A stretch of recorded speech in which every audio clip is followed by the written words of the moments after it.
With so much content whizzing around out there, there's only one storytelling platform that helps you keep calm and stay informed and inspired: Flipboard. Flipboard curates the world's stories so you can be smarter in your work, life, and play.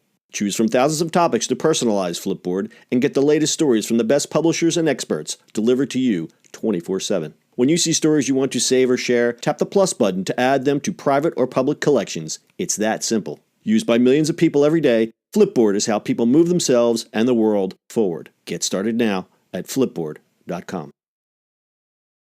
It's the E-Commerce Minute, your daily dose of e-commerce, tech, and retail news with your hosts Bart Mraz and John Suter. The E-Commerce Minute is a production of Sumo Heavy, a digital commerce consulting firm in Brooklyn, New York, and Philadelphia. Find us on the web at sumoheavy.com. It's E-Commerce Minute episode 298. In this episode, Google is opening their first retail store. It was only a matter of time before Google followed Amazon, Apple, and other e-commerce retailers into the bricks and mortar space. According to a report in the Chicago Tribune, Google has signed a lease on a 14,000 square foot space in Chicago's former meatpacking district. Unnamed sources say the plan calls for a 2-level permanent retail store. Google has staged pop-up stores before, especially around the holidays. This would be Google's first foray into traditional retailing. The building is located close to Google's Chicago headquarters near Fulton Market. According to the Tribune, the location of the building has contributed to the expansion and revitalization of the area. A Google flagship is likely to elevate Fulton Market's stature as a retail destination, according to Tribune reporter Ryan Ori. No details are available as to what the store might hold, but it's an easy guess that Google would use the retail footprint to showcase their Google Home devices, phones, tablets, and Chromebook laptops. Considering the size of the store, Google might also consider using the space for something similar to what Apple is doing now with their new town hall locations, giving classes and showcasing their products and educating consumers while providing a gathering space for like-minded Google fans. Google store. And I know, you don't care.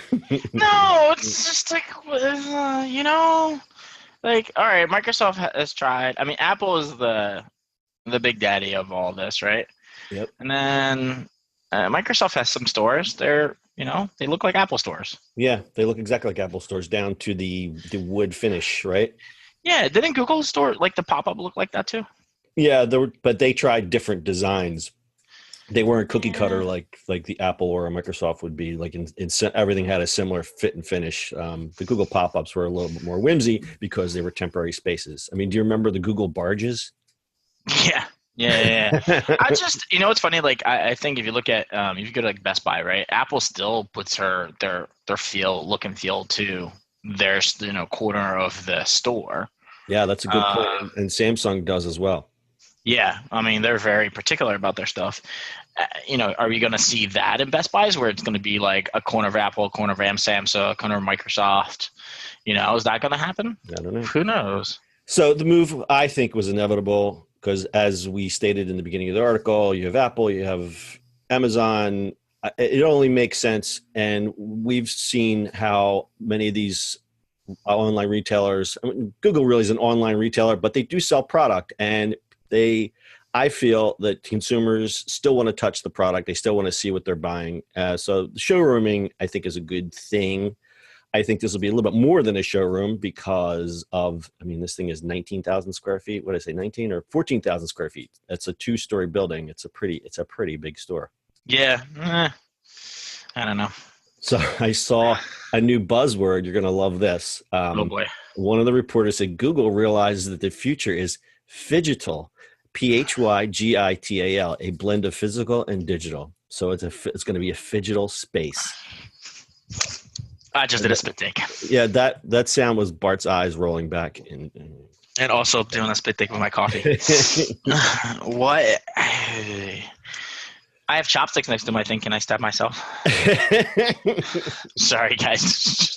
So one theory was they're building this retail store near their headquarters, so possibly this could be targeted to business consumers so they can court their business customers and bring them over to the store and showroom a bunch of stuff. Again, 14,000 square feet is a lot of space, so I imagine some kind of classroom or stage or some performance area, some gathering. It's great for the neighborhood. Everything that I read in the local trades about this deal said it's going to be great for the area because it's an up-and-coming area. So great for that neighborhood in Chicago. But otherwise, this is just kind of duh. Duh.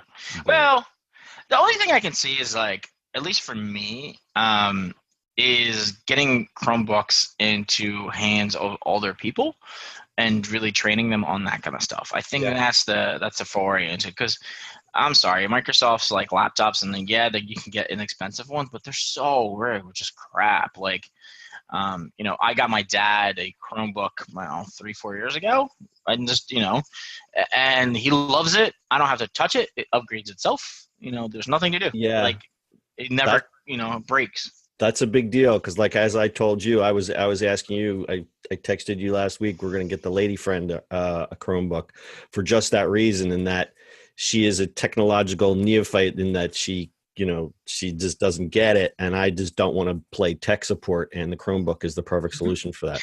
Now, Microsoft, go ahead. My mom just asked me the same thing for my uncle, right? He's like, "Oh, these Microsoft laptops are really cheap." I'm like, "Well, yeah, but then you spend all this time, Chromebook and a Microsoft thing are the same price, right? But then you spend cheap comes at cost.